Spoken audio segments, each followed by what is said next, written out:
and then a little bit of your time is going to have to be allocated towards working on asset-based stuff, or you can do like I did. I'd slammed up against a wall. I just literally physically didn't know if I wanted to come back tomorrow and do it, because I felt like I was doing it because I had to, not because I wanted to, and I didn't feel like I was challenged anymore. I didn't feel like it just wasn't the same to me. I need challenge, and that wasn't there.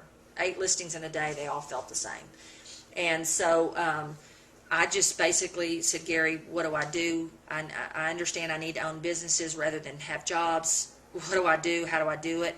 And quite honestly, I was scared to death, but I believed in him, and I believed in what he was saying enough, and I'd been to enough education and enough training to know that he was leading me in the right direction. That was the direction we were going to have to go to create multiple streams of income.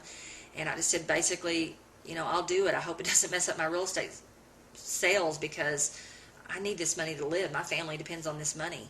And so we immediately immersed ourselves in every Keller Williams leadership training we could get ourselves into.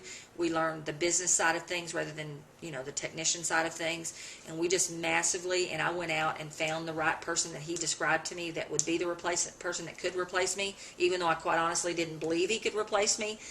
I went out and found the person he was describing. We took him through the 10-step recruit select process that Keller Williams teaches, and quite honestly was scared, thought it wouldn't work, thought I'll just go out there and hurry up and build me some other streams of income in case he messes up my real estate business, and then I can decide if I want to go back or just quit, and just massively jumped and burnt the boat. And so those are really your 2 ways to do it. If you're the kind of person that can kind of hang in and do it over time, that's probably a better way to do it. I'm just not that kind of person. Once I make a commitment or I'm done with something, you better show me the exit door quickly, because I'm over it, and I want something new, and I want something different, and I don't care how hard it's going to be.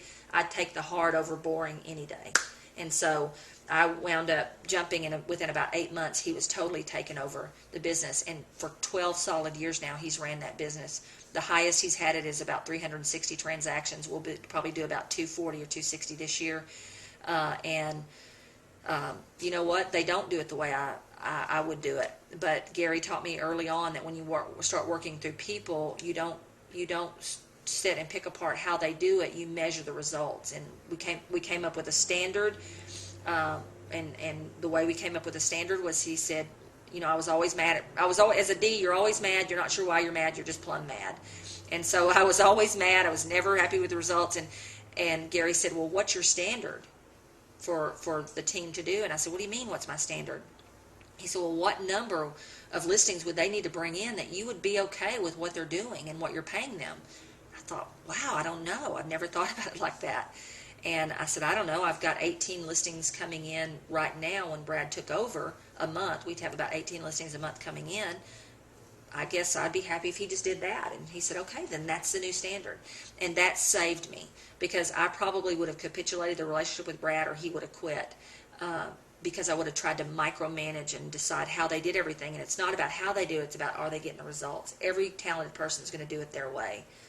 And so once I kind of disconnected from that, and I had a number, I was freed up to go figure out what I was going to do, and just kind of watch the numbers and make sure he didn't run it, in the tank or something, which he didn't, and so it's one of those things where it depends on the person on how you do it, but it's going to be a function of listings, and it's going to be a function of talented people. And really every bit of your day in the beginning has to be, what's that listing number I need to get this team up to that we consistently have? And the thing I've noticed about markets where they sell a little faster, or you have a higher average sales price, that's not necessarily the highest discipline, and that has to be the discipline. 2 things. You got to build a brand name that people know and recognize. About 4 years ago, we were in Hawaii for my daughter's college graduation. Went up to the desk to check in, said, hi, we're the McKissicks. We're here for our spa day. And the lady tapped the pen on the desk and said, McKissick Real Estate. And she had lived in Denton, Texas many years before, and had never forgotten our name associated with real estate. That's the kind of brand you have to have.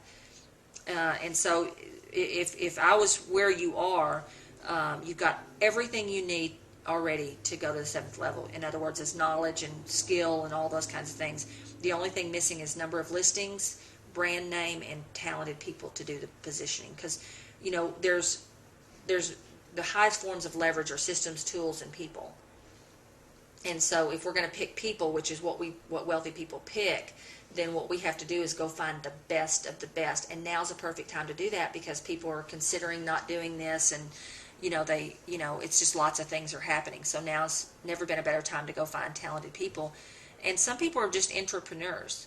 I'm an entrepreneur. I will always be an entrepreneur. When it gets too easy, I don't like it anymore, and I go jump out in the middle of the weeds and start chopping again, which is nuts. But that's just what I do. And so when you're an entrepreneur, you don't really want to be the one jumping out in the weeds to get the machete out. You want to be kind of coming along behind, keeping everything together and making it look better and do better and that kind of stuff. And so those are entrepreneurs. Yeah. Yeah. And they're there. A lot of times we have a hard time believing that they're there, but they really are there. The key is to understand behaviorally who you're looking for.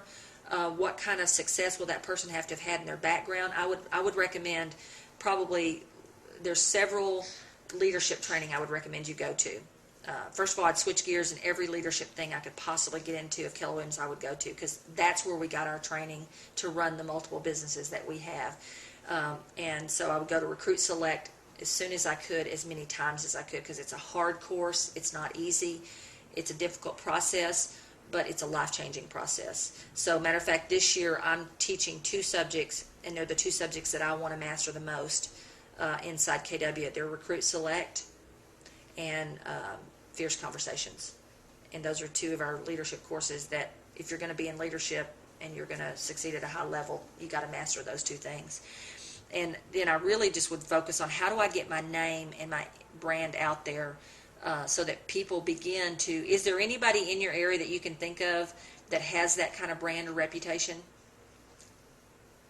Or is your market so big it's hard to do that?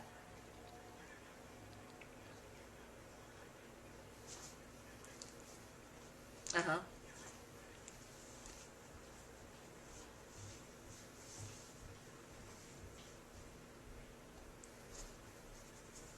Uh-huh.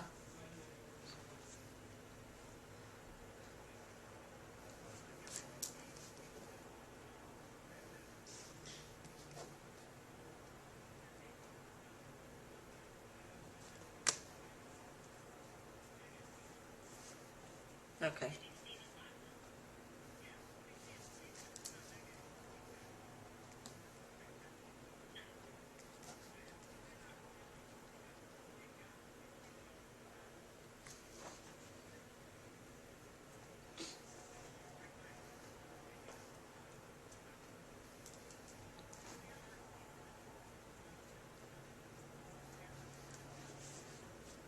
Mm-hmm.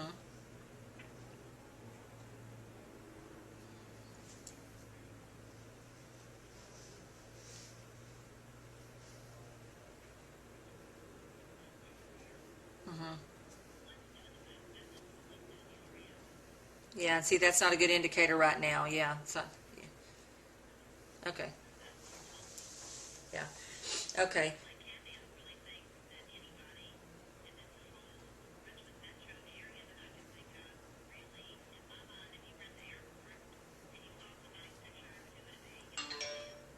Well,